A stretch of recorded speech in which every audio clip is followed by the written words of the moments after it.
Mixed martial arts is a fantastic sport with passionate fan base like no other. With that passion comes opinions and takes. And some of those opinions might be bad up front, or they age like fucking milk. That is what we'll be talking today, fellas. I mainly was inspired to do this video because my last video, the one that I uploaded like 40 days ago, I feel like the point of the video still stands, but I got cooked, fellas. And honestly, I just took my cooking and then I hibernated for 40 days. But I'm back with the shades because I had to hide my embarrassment, you know what I'm saying? Enough of the silly intro. My worst aged MMA takes. My last video really inspired me because it wasn't the point of my video. It was just an example of people glazing Khamzat, and then it just so happened my hypothetical situation in that video. I'll put a clip up on the screen. These people are like, bro, Khamzat first round, no problem. They just like glazing him, like, dude, okay. And then that's what happened. Whitaker kind of had like no chance. He had no answer for anything Khamzat had, and he got cooked. He got unbelievably cooked. Not broken jaw, but broken teeth and everything. I think I have 6 takes. Just to preface this, I have been doing MMA content for at least 2 years. I think we're going on 3. So this is going to go back to when I go all the way back, you know. I have a decent amount of takes. But anyway, I only picked out 6 for this video. If it does well, maybe I'll do it another one. You guys can cook me in the comments. They're in no specific order.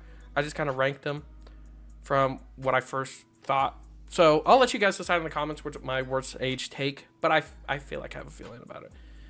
Anyway, on to the first take that I'd like to talk about. My first ever MMA video back in October 14th, 2022. I was talking about the return of Conor McGregor. Already, that's a bad take because he hasn't returned. And we'll get into that later in the video. But the title of the video is Conor McGregor is Not Washed. And I was a firm believer that Conor showed signs of a skillful fighter. He may not be able to beat the top 5, but I feel like he could compete with the top 10. This was back in 2022. This is me thinking in 2022. So I was just like, I think McGregor is still skillful. I still think he did decently well against Khabib. He was the best loser, I guess. And then the Dustin Poirier matches, the second one, not the first one. The second one, he looked skilled. He was landing punches. He was outboxing him in the first round. And like I said in this video, all the videos will be linked in the description if you guys want to check them out. But in this video, I said that it was competitive in the first round. Even Poirier said that he almost knocked him out. I even put a picture of the interview or whatever. And then I was like, but when Conor McGregor comes back, he's going to fight Justin Gaethje. And I think I would choose McGregor against Gaethje because Gaethje likes to get hit a lot. Homer Simpson of the UFC, right?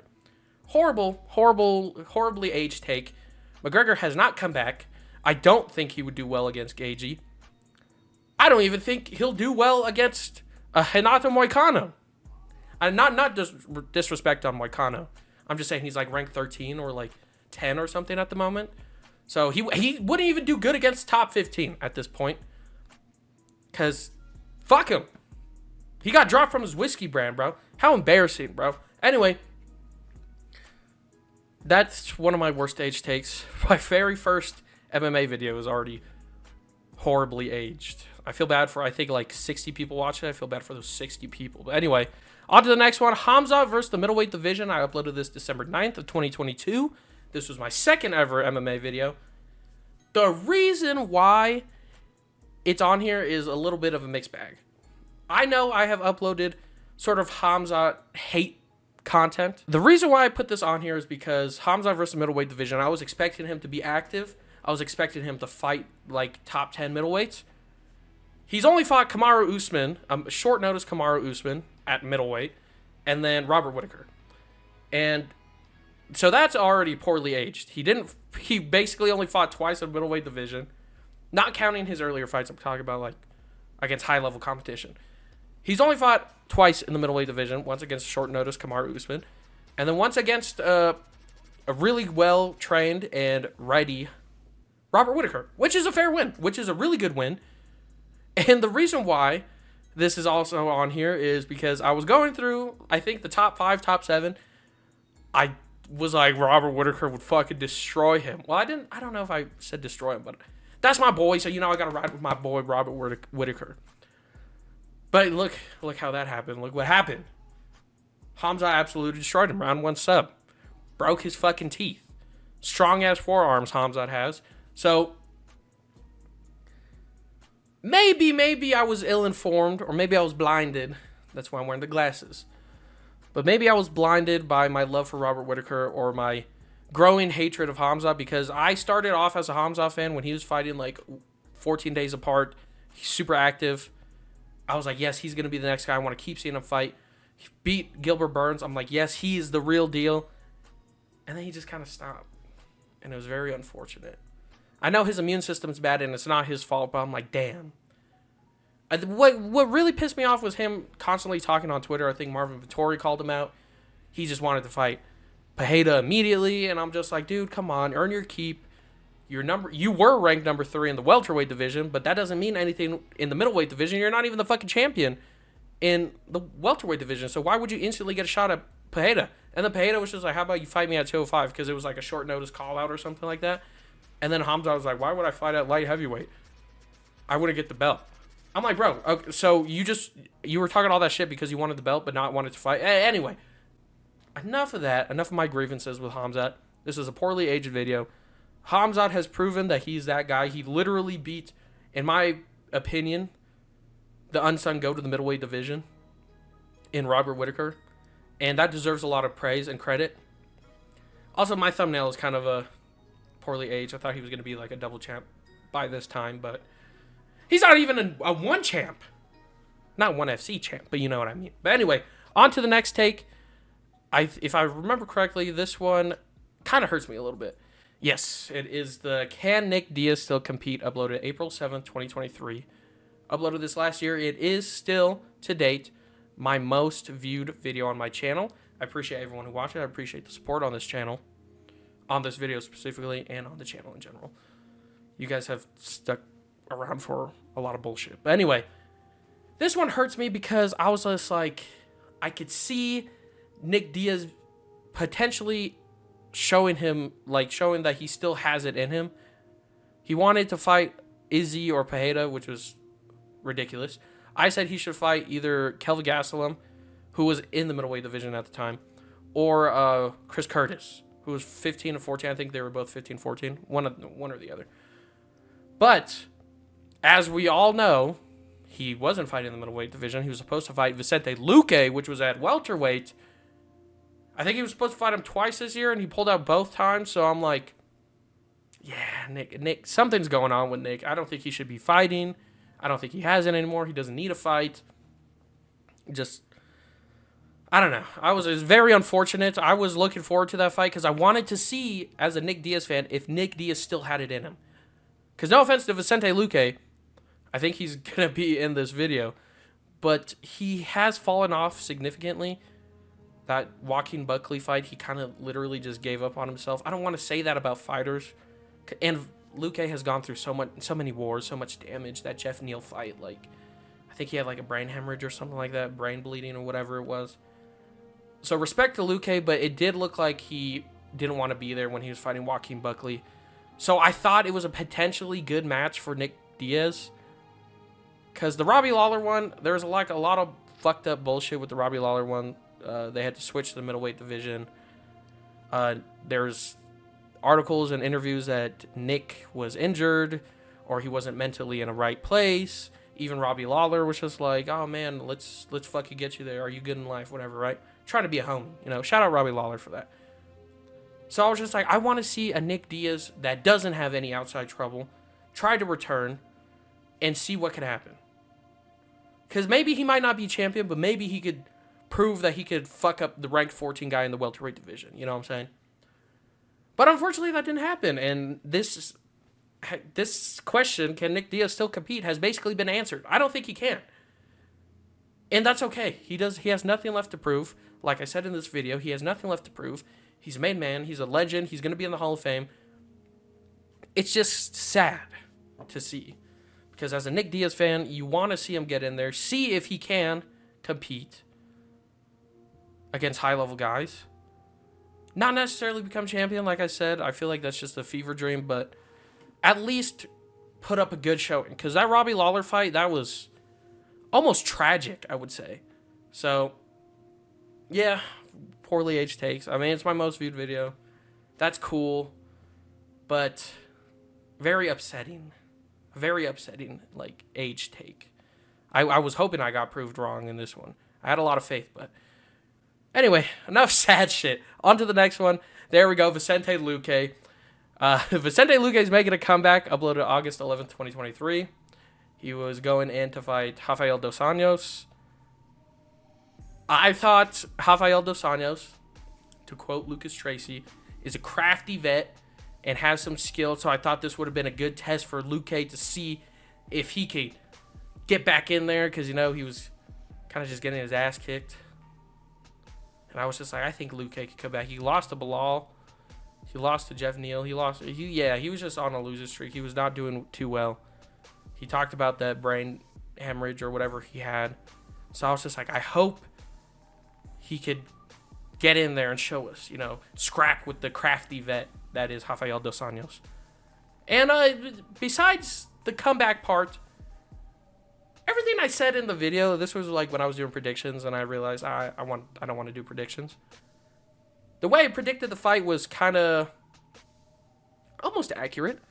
I said I think Luque would try to avoid strikes, and he would take down Dos Anjos and wrestle him, and that's basically what he did. He out-grappled Dos Anjos, decently dominated the fight. It wasn't like Dos Anjos was going to die or anything in that fight, but he did outclass Dos Anjos, and he grappled him. So half correctly aged, I guess, but the rest of it isn't. Because making a comeback, you'll know that you haven't made a comeback if I'm leaning towards choosing Nick Diaz at your fight. You know what I'm saying?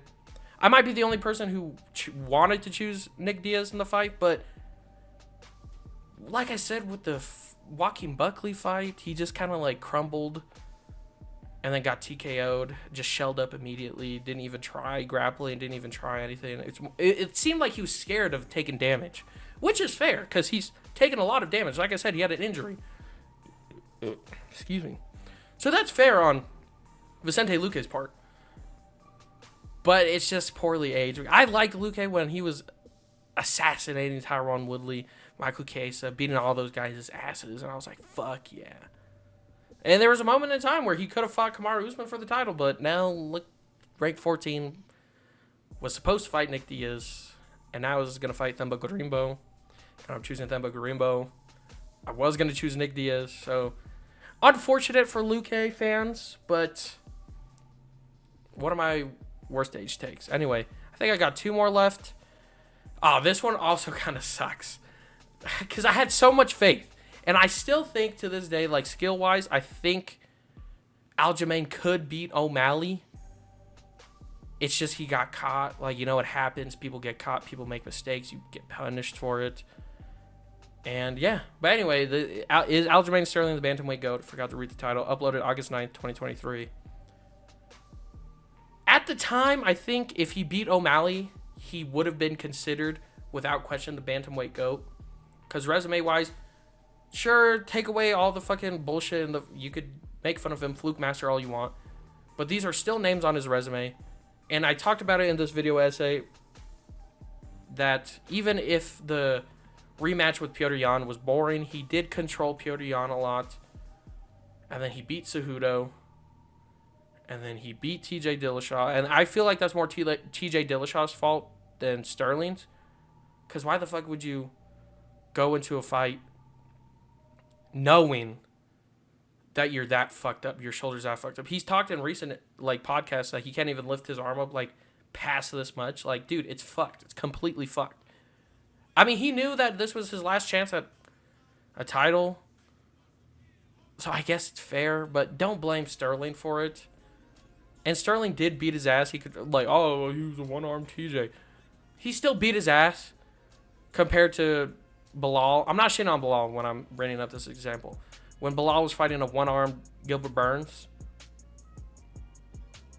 So if we could praise Bilal for that win, for going to a decision and just outstriking a one-armed Gilbert Burns, I feel like we could give some credit to Aljamain for TKOing a one-armed TJ Dillashaw. TJ Dillashaw was one of the greatest bantamweights at one point. I know he wasn't that when he returned, fought Corey Sandhagen. I think he lost that fight, and then he went on to fight Aljamain. I know he wasn't the same TJ Dillashaw, but still, resume-wise, those are all good names. Petr Yan, we're going to ignore the first one. Petr Yan, he beat Corey Sandhagen. He beat Henry Cejudo. He beat TJ Dillashaw. If you added Sean O'Malley onto that resume, I would think without question Aljamain would be the bantamweight GOAT. I still think he's in there, but he definitely doesn't have an argument for being the bantamweight GOAT. Unfortunately, he made a mistake. He got caught, and now he's not the GOAT of bantamweight division. It happens. Shit happens. The sport moves fast. The sport is crazy. It's unpredictable. But what can you say? Besides, this is a fucking shitty take of mine. It couldn't have been worse. I uploaded it a day before, and I'm like, yes. I believe in Aljo. And then he gets TKO'd. Yeah, anyway, let's go on to the last one. This one, I said I'll let you guys decide in the comments. I feel like this one will be my worst aged one, and it is... What if Conor McGregor wins? Uploaded May 27, 2024. This is the most recent video in this list that I've made. In this video, it was another video essay. I was talking about the possibility, headcanon. What if Conor McGregor wins? What if he beats Michael Chandler? I think at the time Chandler was ranked number 6 or 5 in the lightweight division, so McGregor would be ranked number 5. Would he fight Islam? Would he go for Poirier? Fourth Poirier match? Would he fight Max Holloway? Would he fight Leon Edwards? Like, what would he do? I thought it was fun speculation because I was a firm believer that he was coming back, but then he pulled out. Baheda had to save the day again, and now still to this day, McGregor hasn't come back, and his return is ambiguous. They're like December, and then they're like early 2025, and now it's like mid to late 2025. I'm like, okay, he's just not fighting. I mean, if with the whole shit getting dropped by Proper 12, the whole case, he posted on Twitter, he was just like back to the gym, working hard or whatever. Maybe he'll feel motivated to like get his name back, but I don't think you could come back from that dog. I don't know. I think he's appealing the decision in the court. I guess we'll see. Maybe he could get vindicated. I don't know. But as of right now, it's not looking good for you, dog. Return of the Mac, my ass, bro.